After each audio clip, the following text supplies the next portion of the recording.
Welcome to Networking with Nathaniel, a show, a podcast where I get to network with amazing individuals in the real estate, entrepreneurial space, and I just get to have conversations, learn from them, and hopefully provide value to you guys, the audience, as well. Today, I have a friend of mine, a coach of mine as well, Creighton Bertrand, a husband, a father of two girls sandwiched by a wait, is that how you would say it? A boy sandwiched by two girls. So he's a father of three. That was a convoluted way of saying that, but I got to it. I actually met him as a real estate investor, but he has since transitioned into high performance coaching, personal development coaching. He's a mindset guru. He's known as Crying Creighton in certain circles. So if you have your tissue paper handy, it might be prudent. If you don't have it handy, it might be prudent to go grab it. We do have a tendency to get a little teary-eyed when we talk about certain subjects. Without further ado, Creighton. I should have maybe. I have been wearing my shirt for podcasts, but Creighton wanted to show his. Oh, I can't hear you. I'm muted. That's why. Bingo. Yeah. Creighton wanted to show out his bulking. He's been bulking. No, actually, I've been cutting. Actually. Oh yeah, that's right. Yeah. No, we just talked about last night. I would love to be bulking right now. It would be amazing. Yeah, dude, I'm so excited to be here. It's funny because I'm glad you talked about our coaching. Like, you used to always come to the coaching sessions with your shirt off, and I was always so jealous because in my mind, I was like, okay, I have to be professional. I had to wear a shirt, but normally this is my attire when I'm at my house. Like, I always get upset when my wife's like, hey, someone's coming over. Can you go put on a shirt? Yeah. I'm like, oh, okay, fine. So I'm so glad that I get to be here in my element. It's not like, I'm just always sweaty. I've shown it on the podcast. I've got mine's the armpit.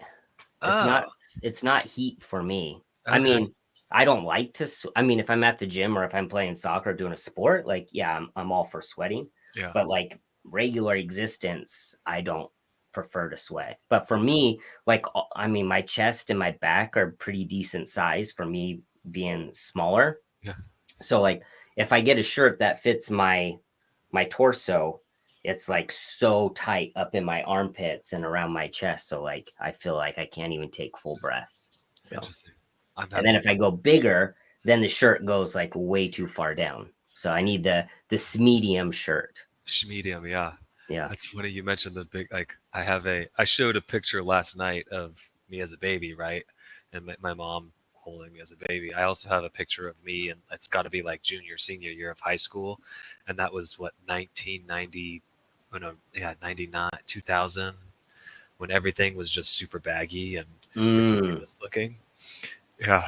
I remember that. Why did I think that was cool? I don't know. I mean, I remember the 90s, at least for me. That was my era. I graduated in we're the same. 2002 is when I graduated. Yeah. So yeah, you're the same. Yeah. But I remember like late 90s, like, yeah, all the clothes being like, I wasn't into like Janko jeans or anything that baggy. Yeah. But like my stuff was pretty loose fitting.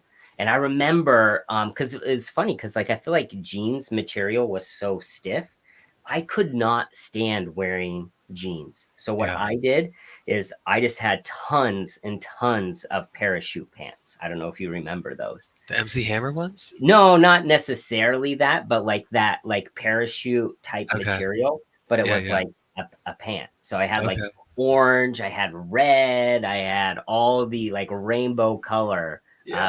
Pants, and that's awesome. What I would always, and I was really preppy.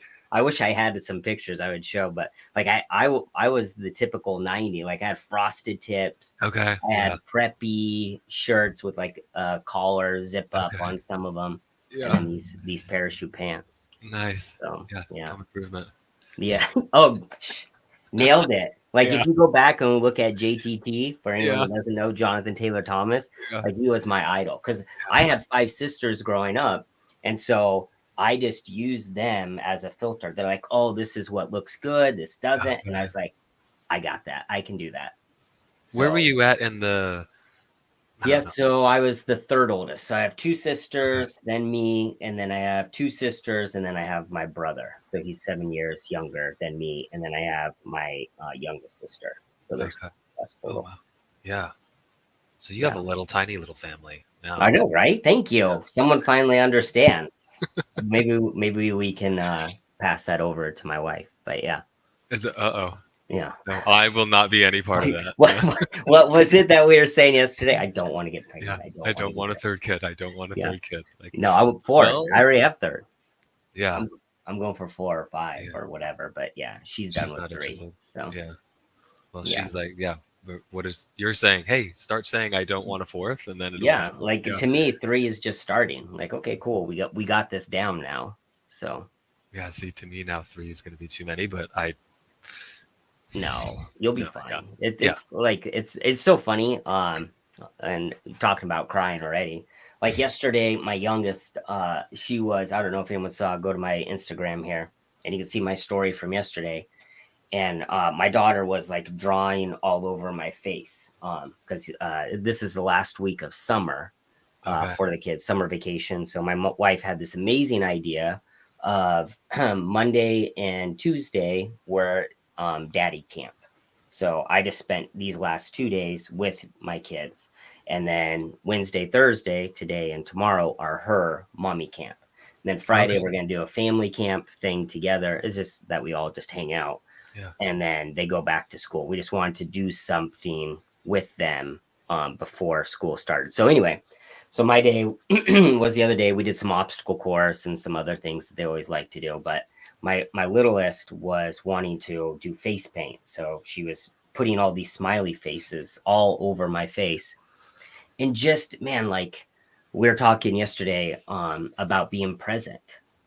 And like if I had my phone in front of me while she was like doing the face and like just like, oh, okay, yeah, do this, like it would have been a totally different feel. But because I was like, and it blows, I mean, there's so many things to talk about here, but like just getting to look in her face with like watching her eyes and her mouth and the smile and all this while she's doing it, I was just like, oh, like take me out now. Like this was like the best gift like ever Yeah. just from sitting there. So I'm just saying that like, dude, it's so much more is going to come with having a third because you get that all over again. Because my older ones, they're not, we were talking about this yesterday as well. Like they don't have the same brain as, a 3 or 4 year old. So they're not as present. Like they probably wouldn't sit there for like 30 minutes drawing little smiley faces and getting so excited about what they're doing. So to me, like, yeah, dude, what a Yeah. blessing that you get to Yeah. have that. And the last thing I'll say about this is then I went out after I had my face all dolled up, all kinds of stuff on there. I'm And gonna look. then we went to a park to play. And I forgot that I had all this on my face. And wow, that was cool. How'd you do that? You got soundboard set up? No, Oh. it just happened to be I'm trying to pull up your Instagram as you're talking so I can see Oh, the that was picture. one of my sounds? No, it's one of my phone sounds. I should have it. Oh, okay. Wait, I think I have it here. I don't know if you can see. Oh yeah. Yeah. Nice. Yeah. I So think it kept going. It got more and more. at one point during our coaching time together, she had done your fingernails. I Oh, forget what color they were. yeah. I mean, they're How always cool. painted. Yeah. But this is. I'm so glad you said that because I remember having my fingernails painted, and obviously growing up with 5 sisters and having frosted tips. Like I've had a lot of people give me feedback for my dressing of questioning which team I'm playing for and all that. Yeah. So like it's never really bothered me. I'm just like, dude, I don't understand what you're talking about. Yeah. But I was at the gym and I had my fingernails painted, and some macho guy's like, I can't believe you let your daughter do that. And just thinking about what happened yesterday, like I would let her do this every single day just to get to see the joy that she gets and just to see the look in her eyes while she's doing it.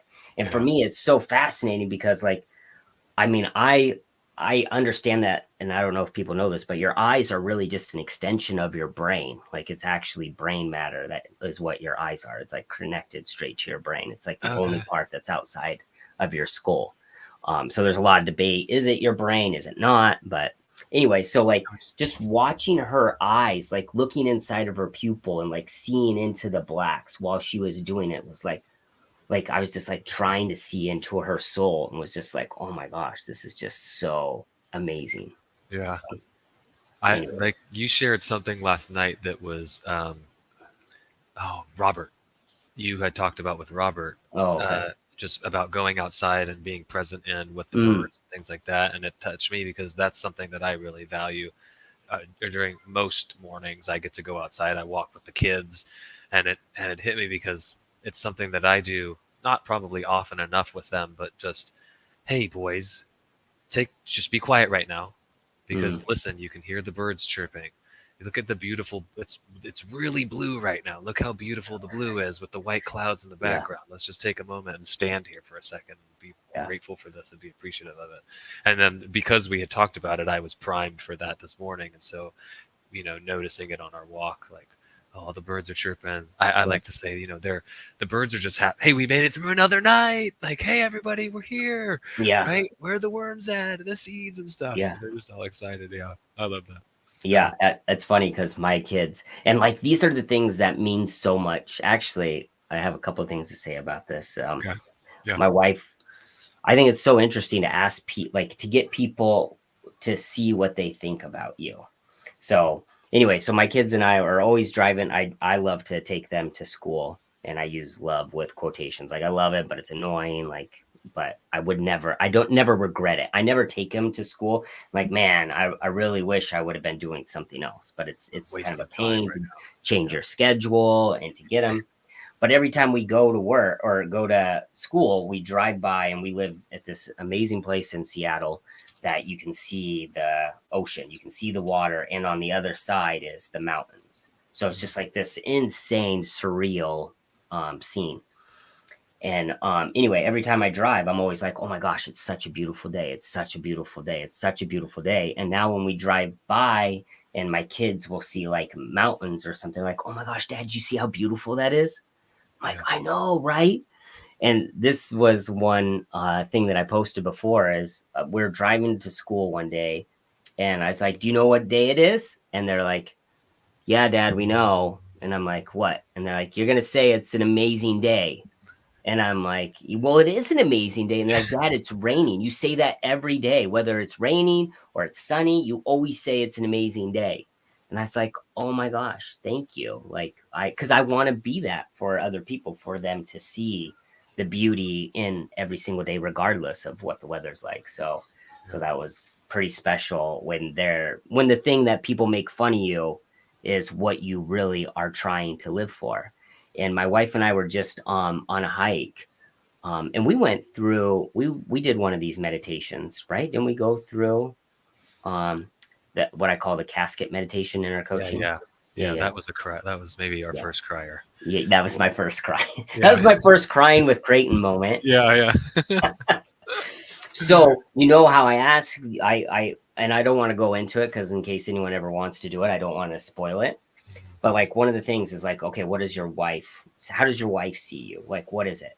So my wife and I were just on this hike recently, and I was asking her like, hey, how would you rate me on a scale of 1 to 10 for how I'm doing as a husband?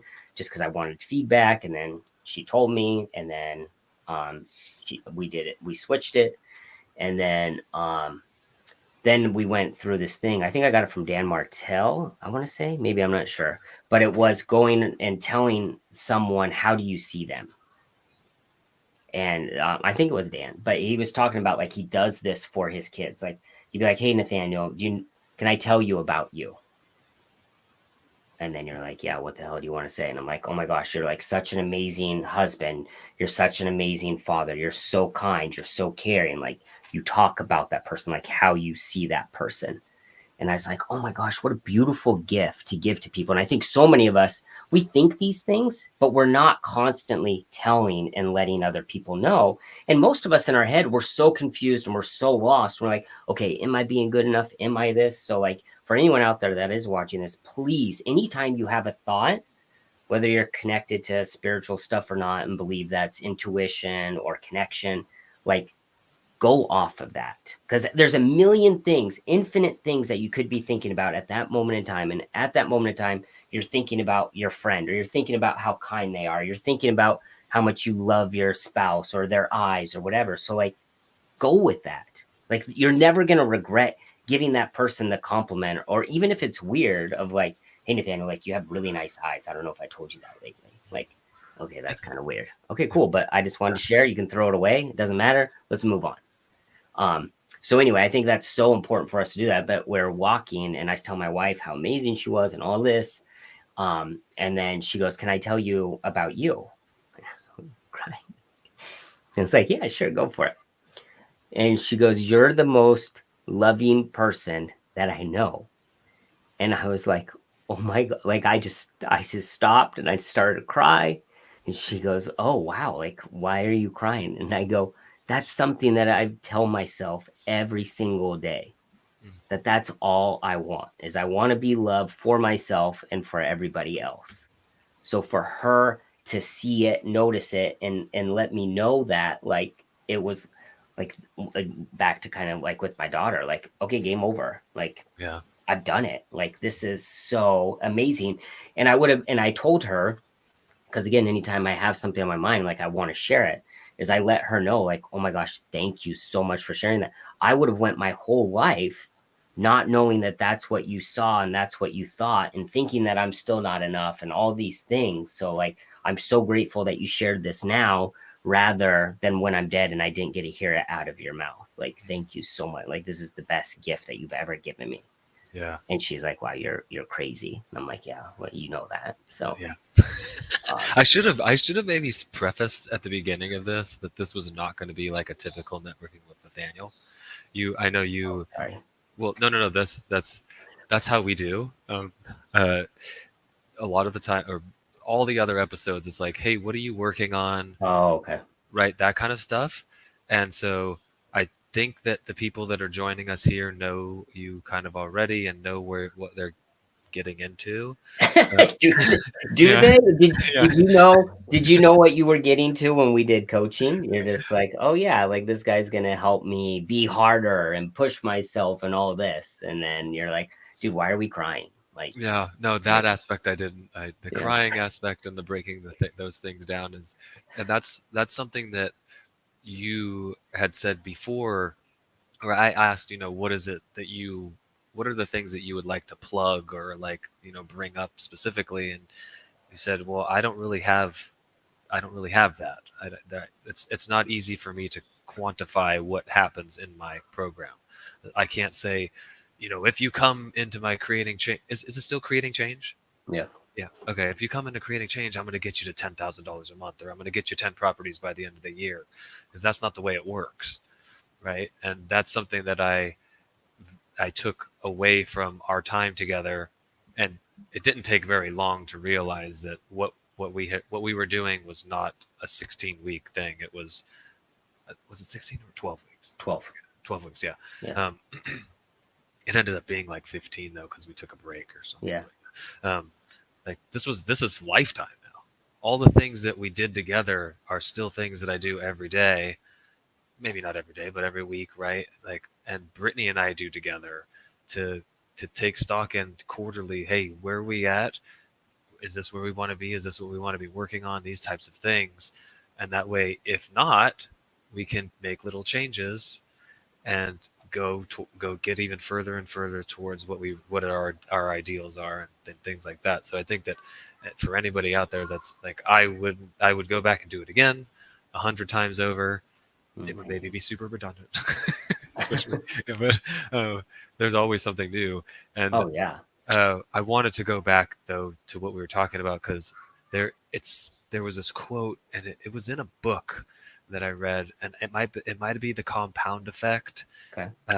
the things that you appreciate, Okay. and like the way that is worded, to me, it works on a couple different levels, because we're big on gratitude and being grateful for things, and so when you're appreciating those things and being grateful for them, you get more and more of that, Yeah, right? I would agree. If you are doing like you're saying you and your wife are doing and you and your kids are doing, and you're showing your appreciation for the things that they do and the things that they appreciate it from an appreciation standpoint, and then because they're aware that you appreciate it, now that appreciates in them, and so you get, yeah, It's a disease. it's a Like, yeah, it's a like virus. that's why I want to be and share love. Because to me, like if I go and love someone that's having a terrible, like there's no way that that's not going to impact that person. Even in the same thing of like if I go be mean to everybody, depending on where you're at and your ability to regulate your emotions. Like if someone goes be mean to you, if you're like, oh my gosh, now I'm going to go, how dare that person, and me, I can't believe they did that to me, and whatever, then you're going to go out and probably be mean to other people. But I think the opposite of the love of like when you go out and you do something nice for something or whatever, like it's so contagious. Like you can't help like knowing what happens in our brains. Like you're given this huge rush of chemicals. Like you can't fight that unless maybe you're a sociopath. But other than that, like you're going to want to do something about it. So yeah, 100%. Like go out and tell people how you feel, or let them know how. I mean, like life's so precious. Like I've worked with so many people. I've studied so many things. Of like we keep thinking that tomorrow is guaranteed, but tomorrow is the gift. Yeah. Like if we could just switch our mindset, like yes, go do the success. Yes, go make the money. All that. But like, what if you don't get tomorrow? Like would it have been worth it for you to sacrifice the time with your family, to sacrifice not doing all these things that you actually want and all these things that you actually value? Like it's a gift, it's not guaranteed. So, and I'm not saying just be lazy and don't do anything, but like let's go off of, okay, I hope tomorrow comes, but if it doesn't, like this is my whole thing. At the end of the day, I want to be able to reflect back, and do I regret how I spent my day? Yeah. And That's so, something. and with that being said, some days I'm like, nope, not at all. And other days I'm like, yeah, I could have done better. Okay, cool. Let's reflect rather than just beating myself and staying in that spot of I'm not good enough. I failed. I am all these absolutes. Like, okay, how can I reflect and be like, okay, cool. This didn't work. What can I change? What can I modify? How can I try something tomorrow to get a different result? Yeah. Yeah, if I'm blessed with tomorrow again. 100%. And I mean, that's what we did in that meditation, right? Like, okay, cool. Everything's gone. It's done. And now you get to come back. Yeah. Like, what if we thought about that every single day that we go to sleep? What about when you wake up? Like, this is the biggest gift you've been given. Like, what are you going to do with this? But so many of us wake up on a daily basis and be like, oh, I can't wait till the day's over. Oh my gosh, I can't believe it's Monday. Or like, I just need to get through this. Like, and I've been there. So I know what that's like to be that person. But I can tell you when I was that person, like, it was a decision, it was a choice. Even though I didn't know how to break out of that, how I didn't know that it was a choice. I just thought that that's what it was. But because I didn't take accountability and responsibility for anything, there was literally no way for me to change it because I didn't think it was my fault. It was my work. It was my environment. It was my wife. It was it was everything else except for me. It's So, easy. It's an easy trap to fall into. yeah, for Right. sure. You a lot of parallels between our conversation in the Healthy Wealthy Family live last night and our conversation going on now. You talked about giving love and spreading love, and you also brought up the smile last night, and how in a time of strife and difficulty in conversations, you force a smile, and a genuine smile. It's not just like a fake smile, I right? mean, sometimes it is that. I'm not Yeah, gonna lie. but But it still releases oxytocin and other yeah. stuff. So like even doing that isn't totally useless when you really are forcing it. I think it's called a Duchenne smile. The Okay. genuine smile. Yeah, this is going back almost 20 years for me now, but I did a speech. I was in a like public speaking class, Oh wow. and it was like you did a 3 minute speech, a 5 minute speech, and then a 7 minute speech. Okay. And I think it was my 5 minute one where I did a genuine smile and talking about the power of the smile and Oh just that. wow. Yeah, just like Did you know that that's Robert? That was, I don't know if he's watching this, but that's one thing that came up in his from him and I doing coaching okay. is like, because we did all this stuff, like, what do you really want? Like, and his thing like was, I just want to make someone smile today.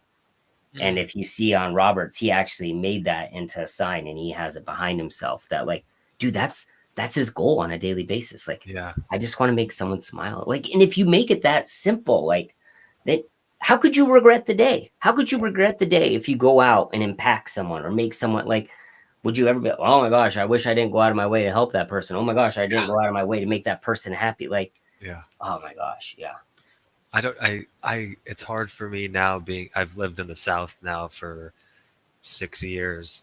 I kind of Oklahoma is a little bit of the South in this in a sense of like the hospitality aspect of things, right? People generally are smiling and cordial with each other in this area, so it's a little bit easy for me. But yeah, it's just like whenever you pass by somebody, is it that difficult to just smile and wave, right? You don't have to stop and say hello, how are you to every single person, but just that little interaction, it releases something in the other person as well that can change their day and alter their day. And that was a part of what I did the speech about. It was just like giving them that genuine smile. You don't know what the heck they've been going through. Maybe Yeah. they just found something out, or right, the work day's bad, but then they see that other person give you that reaction, and it's not the world is a good place, right? There's positivity out there and things, and it just affects everybody. Yeah. And I would say in addition to that, like if you're having a bad day, like because I believe, I mean, we can go as spiritual woo-woo craziness as you want, but like I really do believe that we're all connected, whether we want to believe it, talk about some crazy stuff, we can go into it. But like so by you being kind to that person, like it's you literally being kind to yourself as well. But also with that being said, like if you're having an off day, that's okay. Like you don't have to force it. Like because there's ebbs and flows in everything. So like if you're having a bad day, that's totally fine. Like don't go out of your way and force it. But I can tell you, if like this is one of the best things, like when I was really depressed, like reading so much about depression and all this, like the best way to get out of depression is go help someone else.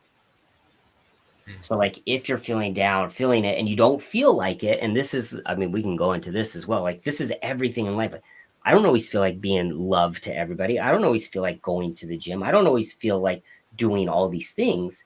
But when you have clarity of what you want or who you want to be, that's what dictates your actions. But so many of us are like, well, I don't feel like waking up early. Like, okay, like why are we letting our feelings dictate our actions? Like just because we feel it doesn't mean that it's true. Like there's this cool little jingle that I did on Instagram. Someone made a song, but like just because you think it doesn't mean that it's true, your brain's a little bitch that likes to lie to you. Mm. And I was like, dude, that's so spot Yeah. on. Yeah. Because and the other thing is it is semi true. Like if I'm feeling upset, it doesn't mean, and we talked about this too, like it doesn't mean I am upset. It doesn't mean I am that thing unless I believe that that feeling is who I am. And that's how I went through so much of my life of like, whenever I felt something, I thought that's who I was. And realistically, that was because I didn't know who I was. So all I relied on who my identity was based upon my feelings and my external results. And so, of course, I was so upset and miserable on so many things. But being so anyway, going back, like if you are at a place where you're depressed or you're not feeling good, like if you go out and do something for other people, do something good, like it will totally change your mood. So if you are in one of those days where you know what, I don't really feel like smiling, like let it be. That's okay. Yeah. Or try to force yourself to do it. And if you go and like you see, like kids are the best at this, like just go smile at a kid or smile at someone else. And like once they hit you back with it, like boom, I guarantee like you're gonna snap out of it pretty quickly. Yeah. But then you're gonna go right back down. When you're talking with a kid, Oh yeah, exactly. Like all you have to do is be a little excited, and you're gonna get so excited back. Yeah. Oh yeah. But okay, we're gonna totally segue. You ready? Yeah. Okay, so you were a mechanical engineer. Oh yeah. Yeah, for a former life. We talked about a little bit. If anybody's paying attention or here that was listening last night, joined sub 2, COVID, new baby, all these things were going on. You had success in real estate, and you've since pivoted and turned that off, and now you're focused on this personal coaching, high performance coaching, right? Personal development. Was there, at what point during this journey through being a mechanical engineer, real estate, did you go coaching? Like, this is a thing. Beautiful question.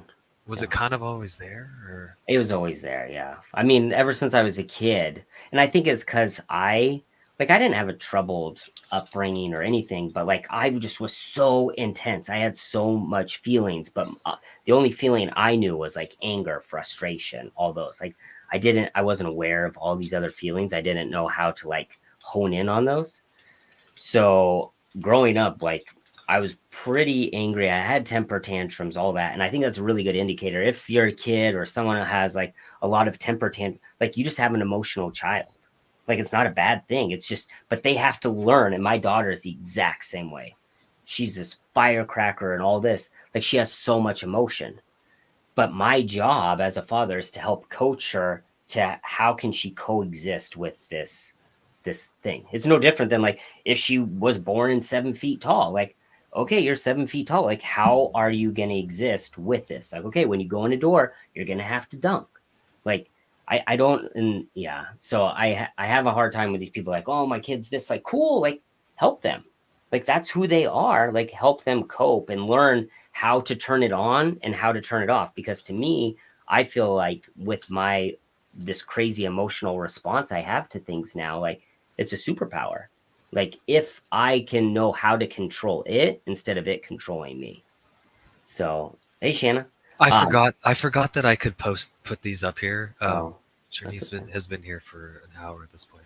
No. I apologize. Yeah, Robert hopped in and is surprised by the. Yeah, bro, we're going. We're in. So anyway, going back to coaching. So yeah, when I was growing up, and I grew up Catholic, and I actually really wanted to be a priest because I was like going back to this whole thing of like, what would be better than helping people realize that they're accepted for who they were? Because I think that was part of me of being one of 7 was like, I wanted to quote unquote be special. I wanted to be seen. Like my whole story was I wasn't good enough. Mm-hmm. So this whole idea of like, okay, with God and all this, like you're good enough and you're perfect and all this. And then I realized priests couldn't have a family. So I was like, okay, I'm out, because that was a huge thing for me. And then I wanted to be a doctor. My dad's a doctor, so he kind of talked me out of it. Was like, okay, don't do that because of the insurance malpractice.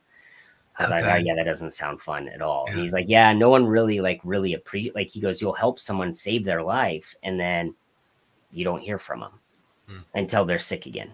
So it's not as glorious as what it might seem. And I was like, oh wow. But I always wanted to do something. I always thought that I was here, and I remember always going to bed like, I want to contribute. I want to make a difference. I want to make an impact on the world. I don't want to I felt like I wasn't here just to be here and leave.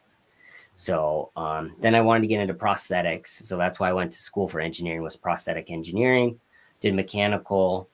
And then I went to LA. And when I was in LA, I found a prosthetic job that I was working for a while, but the pay wasn't there. And then everything shifted at that point. And this is why I'm so big on people having clarity of who they want and what their priorities are. Because my priorities went from wanting to help people, wanting to make an impact, to struggling in LA and struggling to pay my rent and all these things that I was like, man, I just want money. And be careful what you ask for, because the universe will get it. And I was 24 at the time when I was in LA. And the universe is like, okay, cool. This kid wants money. Like, here you go. And so I had a job for an aerospace company, and I never wanted to do aerospace because a lot of mechanical engineers, they went to work at the Boeing and these CATIA, SolidWorks sort of companies. And I was like, that sounds terrible. I'm nothing against it. Like, I love that people really want to do that. But for me, like, sitting in front of a computer wasn't my purpose. My purpose was to help people and impact. But I lost myself when I was in LA. It's like, I just want money. And so I went to this job interview, and they're like, hey, yeah, you sound great. We'll start you out. It'll be 45. And I'm like, oh, I'm making 60 now. And they're like, oh, well, we might be able to get you up to 60, but the best we can do is maybe like 47 an hour. And I was like, oh, because I was thinking they're saying 60,000 or 45,000. Yeah. And I lost blood at that point. I was just like, what? Because I was doing the math. I'm like, oh my gosh, that's like 100,000 a year. I'm only 24. Like, that was my goal. Like, because as soon as I was like, I want money, I was like, man, if I could get 6 figs, like, life would change. Everything would be amazing. Yeah. So yeah, at 24, I got this job and I was making 6 figs, and then it just kept going up from there. And I lost, like, because then it was just, okay, well, I want more money. Once I get more money, then I'll be happier. Once I get this better job as an engineer, like, who's the smartest? Who's the best? And they're like, oh, move up from, I started out as a planner, and then I went to Lizen, and then I got into stress because these guys were like sought after. Like, everyone looked up to them. Oh, the stress guys are so smart. Okay. Yeah. So I was like, okay, I kept moving my way up and kept getting more money. But it was just it's like an addiction. Like, you go get it, and then you are like, okay, cool.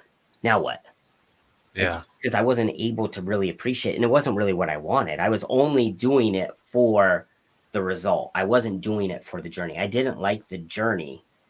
I only wanted the external thing. Yeah. So, 13 years of doing that, I was totally lost, like, just chasing more money, chasing more success. And then I didn't have the success that I wanted from being an engineer, even though I had the money, I had the status. So I was like, okay, well, I need more. So I was like, okay, well, let me get into real estate because those are successful people. They have more money. So then I started to do that, and I started with buying a duplex. I just did buy and hold to start. Then I got into wholesaling, did a lot of wholesaling for about a year. We're doing really good too. And then we got into fix and flip and did all that. But all of it, like, it was all kind of empty. Like, it was just transactional. And so finishing out is I had some VAs while I was going through real estate. And I started to do a thing with them. Every month we would talk about their goals, and I'd help them with their relationship and all. Because at the time I was 30 is when I was really depressed because I had everything, but I felt nothing. Yeah. So at 30, like, here I am at the pinnacle, making like $160,000. I live like next to the water here in Seattle, like everything on paper. I had real estate properties. I have an amazing, beautiful wife. She's Brazilian. So amazing kid. Like, everything on paper was perfect, but like, I was so numb and empty inside because I didn't know who I was, and I wasn't really doing anything in line with my purpose. I was just doing everything for external validation. Like, I talk about it of like having a cup with all these holes. And so I would always go around on a daily basis, like a beggar, asking people to fill it up. Tell me I'm good enough. Tell me I'm successful. Tell me. And so they would pour it in. And I feel so bad for my wife because she would give me the compliments, give me the things. But as soon as she put it in, like, it was just draining out because I couldn't retain it.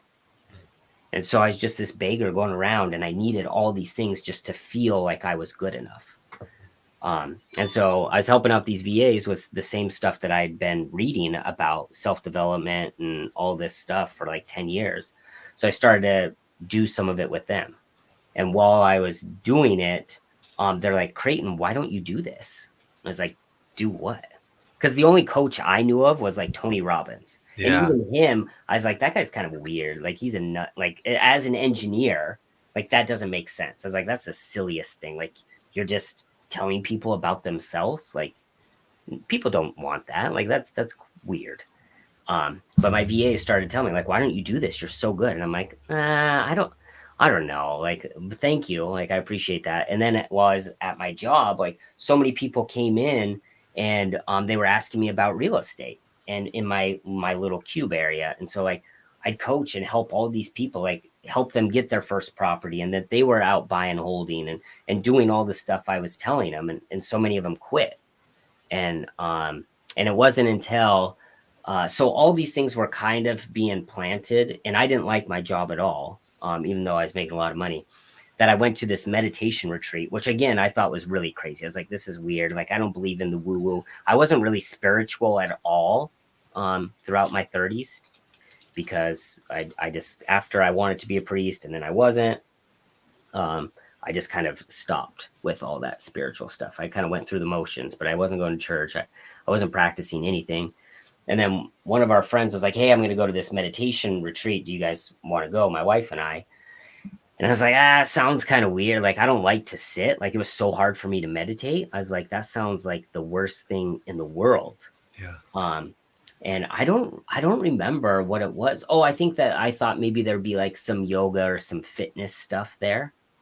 And so I was like, okay, cool, let's go try it out. And so we went down there, and it because 4 days of being with yourself, like no distractions, no, like all these demons of like, oh, I'm not this. And like, I started to get clarity of what I really wanted in my life. And that's when I came out of one of the meditations, and we're in this meditation, sending love to everybody and all this. And I was thinking about my brother and my sister, like, okay, let me send them some love. And then all of a sudden I saw my littlest, that pain in my face, like running towards me. And I just started to cry, because I was like, oh my gosh, there's people in the world that don't know what this kind of love is like. And I remember in my life, when I didn't have that kind of love towards myself, what that felt like. And I was like, I don't know how, and I don't know when, but like, I want to help other people be able to have that much love towards themselves in their lives. So I came out of the meditation, I'm just bawling. And the master, because no one else was crying like I was, they're like, are you okay? And I'm like, oh yeah, I'm fine. And they're like, do you want to share? And I was like, oh yeah, I have to quit my job. And she's like, no, you don't have to do that. Like, no, we no, they don't want to probably be liable for anything. Right. And they're like, what do you mean? And I was like, no, I've hated my job for like 10 years. And I needed this to be quiet and be with myself, to really reflect, like, what do I want? Who do I want to be? And one of the things that also helped me make that decision is, like, I do this when I coach people, like, if you have 1 year to live, like, what would you want to do with your life? And for me, it was like, oh, I would want to help other people find love, find happiness, find out who they really are, so they can become that version of themselves, or start working on it at least. So those are kind of the things that kind of went down. And then I came back from that retreat, and I put in my notice. And that was it. And I didn't have like this. It was kind of like when I first moved to LA, when I got my engineering degree. I didn't have a job. I didn't have a place to stay. I literally lived out of my car for a month while I was applying for jobs and all this in LA. So this coaching was similar. I was like, okay, cool. Like, I don't know how I'm going to make it work, but like, if there's a will, there's a way. And so I just quit and slowly started to get it. And a lot of people like yourself, a lot of people were coming because of the real estate stuff. And we talk about that, but like, I'm like, dude, I'm happy to teach you the real estate, but I know what it feels like to just have success. If you don't work on the foundation of who you are, what you really want, like all this stuff that we're stacking is just empty, and it's just going to make you implode at some point. Maybe not at 100, maybe at 200, maybe at 300,000. But unless you work on your foundation of who you are and what you really want out of your life, like, this external stuff is meaningless and fleeting. Yeah, I'll probably butcher it a little bit, but like, money just amplifies what is already there, right? Mm-hmm. And so, like, if you're not working on these things as you're growing the money aspect of it, when the money comes, what the heck? It's good. It's like an addiction. Like, you get a hit. Okay, cool. That feels so good. Okay, now what? Yeah, I need more. Bigger hit. And that was what it was for me. Like, okay, cool. 100's not enough. Let me get to 200,000. Okay, once I get to 200, everything will be perfect. And if that's your logic and things, like, once then I'll, you have a problem. Because you are perfect for who and what you are. You just don't see it. And that's what I feel like I get to do as a coach. Like, I remember talking to you, talking to Robert, all these other people, Zach, like, when you guys come in, like, It makes me cry because like I see this beautiful, amazing person, and I see you guys so hard on yourself all because I remember what that was like for me. And so like I see this perfect version underneath, but you guys don't see it. You're like, oh no, I'm this and I'm not this and I'm this. I'm like, dude, that's not true. Like you're such an amazing, loving, caring person. And if you went off of that and used that fuel to push yourself, and I think that a lot of people get it wrong. Like, I'm not saying love yourself and just do nothing. Like, this was a big aha I had for myself was it's no different than the love that we have for our kids. Like, we love our kids unconditionally, but it doesn't mean we don't want them to try for stuff. We want to love them, empower them. So they're like, you know what? I'm going to do this. And whether I win or lose or fail, it doesn't get to define who I am because I'm enough and I'm going to try again if I don't get it right. So like when you can come from that place, it's totally different than just being complacent and just being like, oh, well, I love myself, so I'm not going to do anything. Like that's not what I'm talking about. Right. Yeah. It's almost like we need a personal development, a high performance coach as we're growing, right? Your kids are going to get a lot of this. They're gonna think, yeah. Right? Yeah, dad's weird. Oh yeah, I'm sure. But I thought that about my parents too. Like Yeah. I think that's your job as a parent. Like so my wife and I are like, okay, how can we be as weird as possible for them? Like cuz we know like it's just human nature. Like we could tell them like, "Hey, don't drink tea." Let's say for example. Like, okay, we don't drink tea in our family. And we're going to tell that to my daughter at some point in time and she's going to be like, oh my God, my dad was Satan because he didn't like it's going to traumatize her for some reason, but it wasn't intended. Right. And so we always are talking like, oh my gosh, like all we can be for our kids, we can't control. We know they're going to have trauma. We're like, we want them to go to a therapist. We want them to work these things out. We just want them to be able to have the confidence to come talk to us about whatever they're experiencing. And my biggest thing is teach them emotional regulation. Like, cause really everything, like even the stuff we went through coaching, like it all comes down to emotions. Like, can you regulate your emotions when life happens, when your kids come to you? Like, do you choose how you respond or do you just react? And if you can learn how to master your emotions and regulate them like that, like that's how you become unstoppable. Because like in the morning, what do I feel? I don't feel like going to gym. I don't feel like cool. That's what do I want? I want to be healthy. Oh, okay. Well, if I want to be healthy, I want to go to the gym. Okay, so now my feeling isn't dictating my action anymore. And that's the power of all this. Because like that's what I want to teach to my daughter. Like, cool, she gets angry, she gets upset. Cool, but you get to choose how do you want to respond. Just because you're angry doesn't mean that it's true.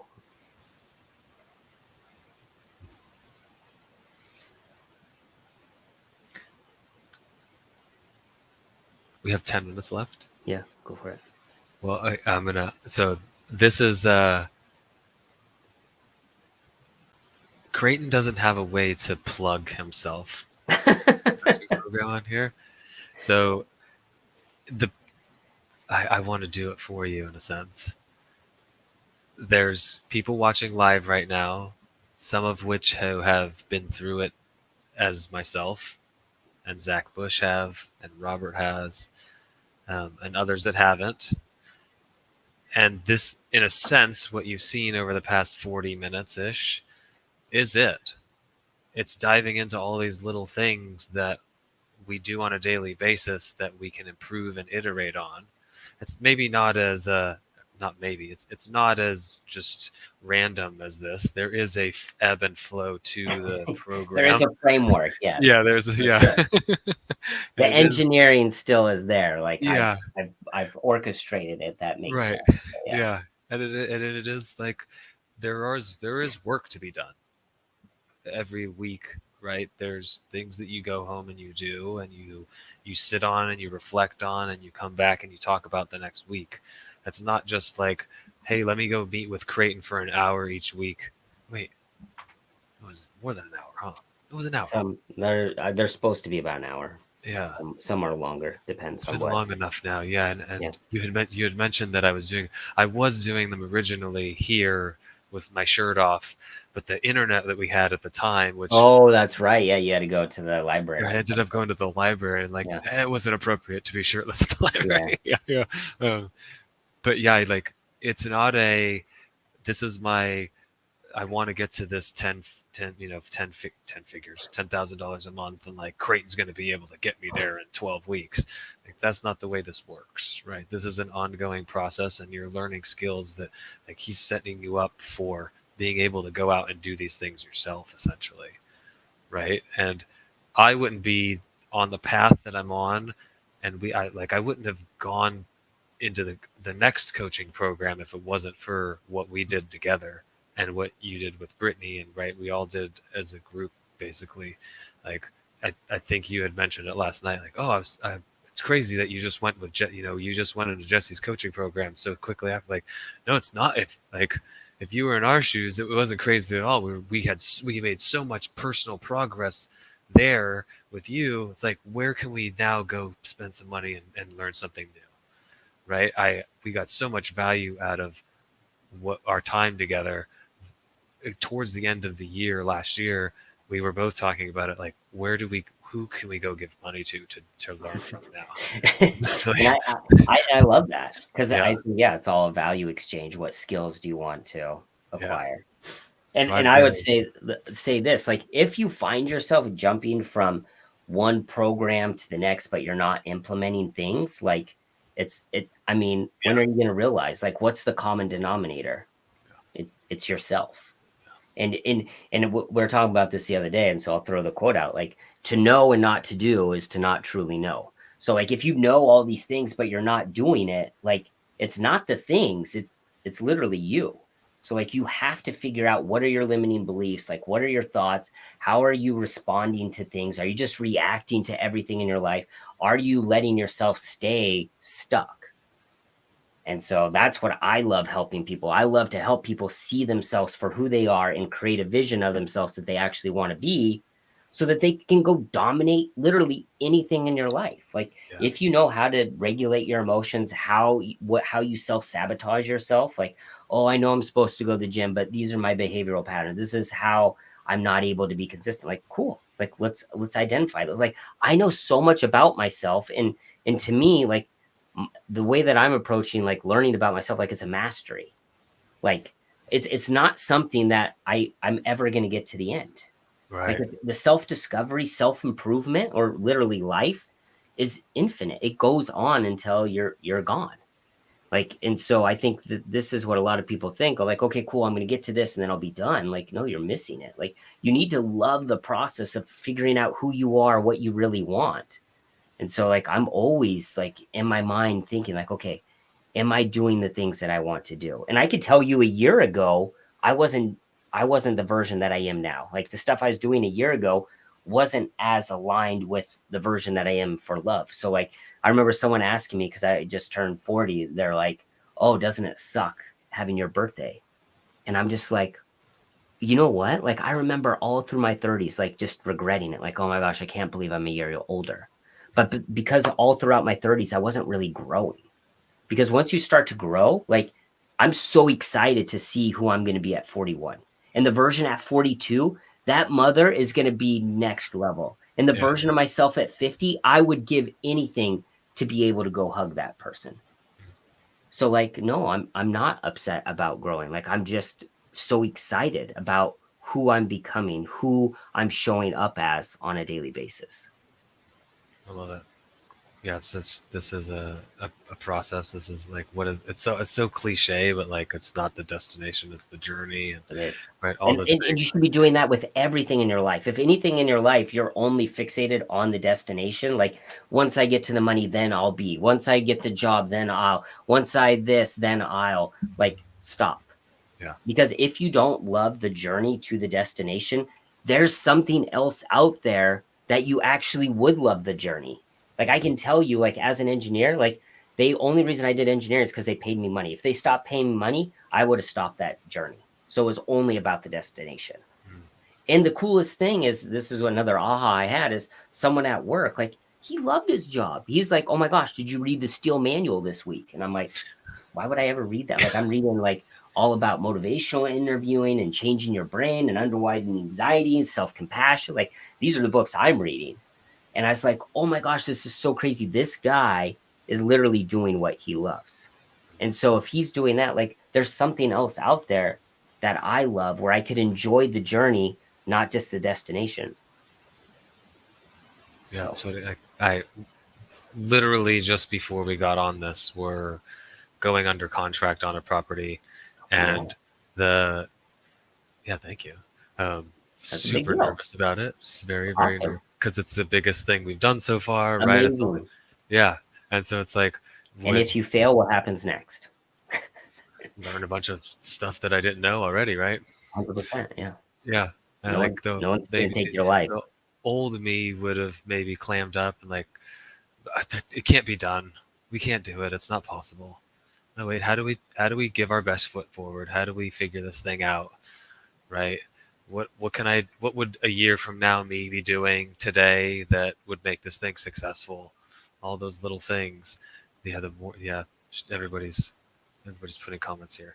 You mentioned books that you were reading, and sure. I want to make sure that we get to that because I've got a running list of books that people have plugged on the podcast. I wish I would have known beforehand. I would have actually brought the hard copy, but so like I'm not going to go into the generic stuff. I think everyone knows about Think and Grow Rich or what was the Kiyosaki. Actually, if you're going to do Kiyosaki, like I would totally tell you to skip the Rich Dad Poor Dad and go straight into Cash Flow Quadrant. I think Cash Flow Quadrant is phenomenal. Yeah.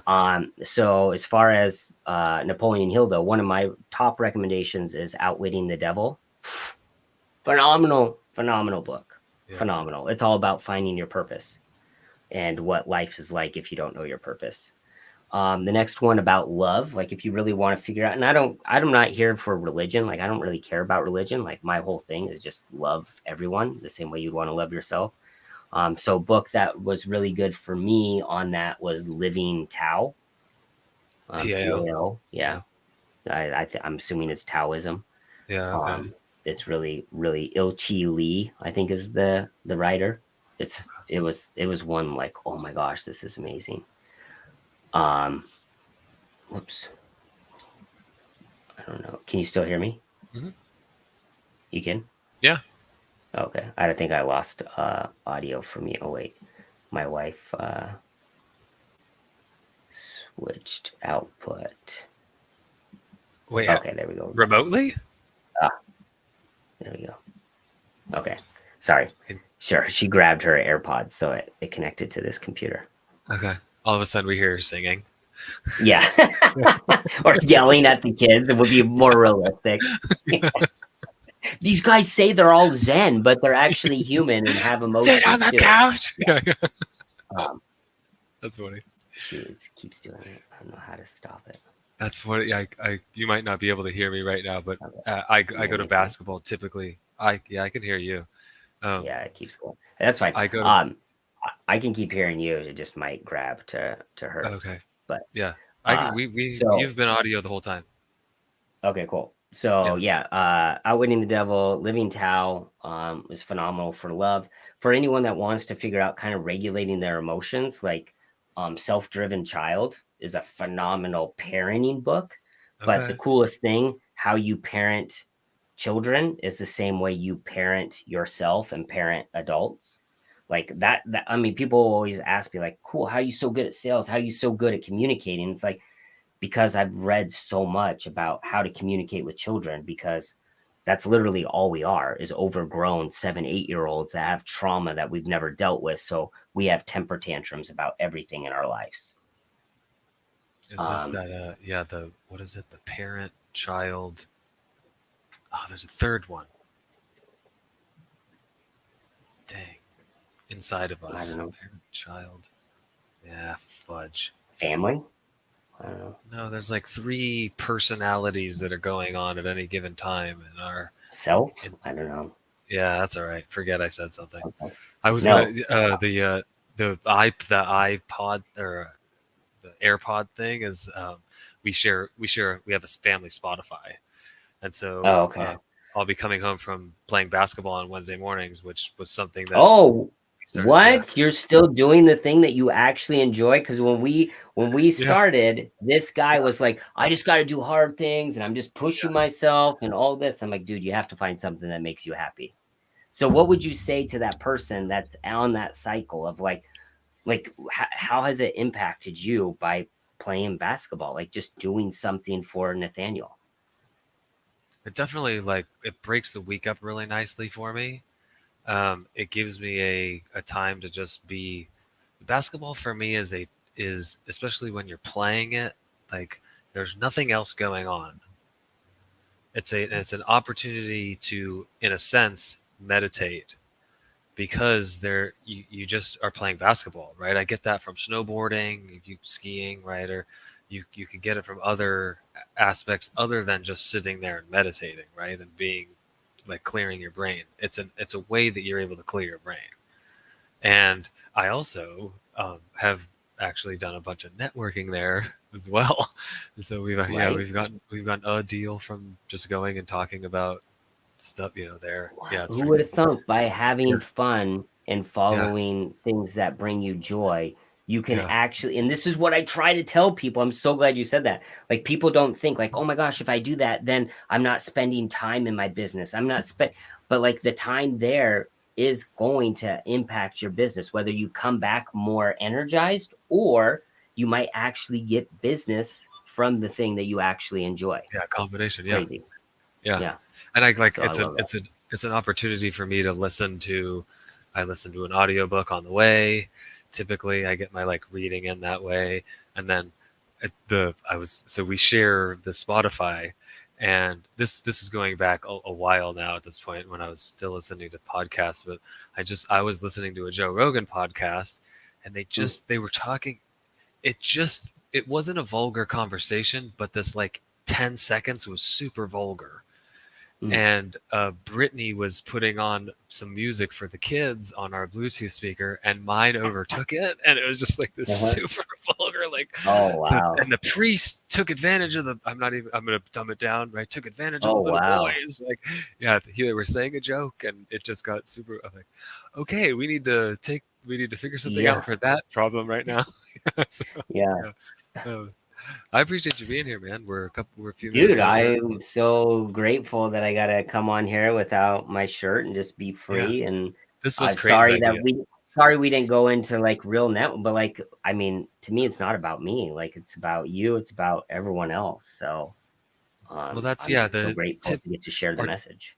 typically it's how can we provide value to our audience as well as how can the audience bring stuff to you, but you're a different beast in that sense.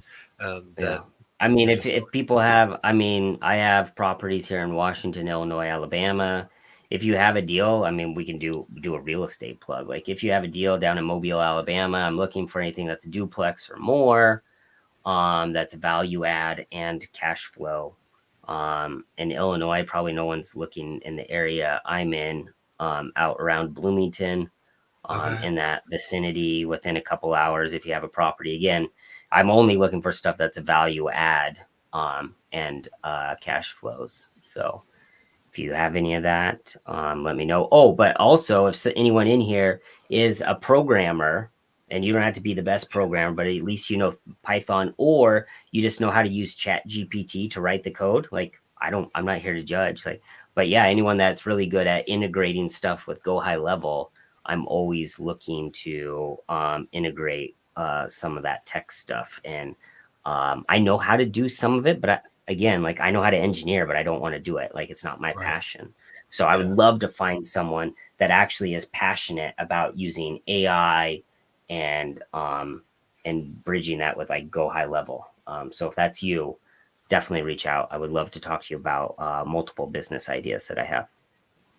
Yeah, and if you have questions for Creighton, I know you're not or yeah, you still are doing your Creating Change Facebook group, or what's it called now? Yeah, yeah, yeah. Is it called Creating Change still? Um, Yeah, I think so. I don't remember what it is now right now. But yeah, I feel like The I've best changed it interest. so many times trying to get it to be in aligned with what people are looking for. But yeah, Yeah, if you that's guys are interested in anything, just look me up on Facebook. My name's up there, or just send me a message on IG. Let me know what's going on. Like if you just want to connect, like I mean, I hope you guys understand. Like I love people. I love connecting. So like if you guys have a quick question, I'm happy to answer quick questions. But sometimes I'll hear your question. I'm like, oh my gosh, there's so much below the surface here. Like I can answer that, but it's gonna be very superficial. Like we need to go like 4 layers deeper. So if you don't get the exact answer you're looking for, then maybe we should jump on a call and see if you want to go into something about finding out who you are. yeah, yeah. That's one thing that we're gonna just keep going if we do keep going. Like Yeah. the I think we did an hour plus call.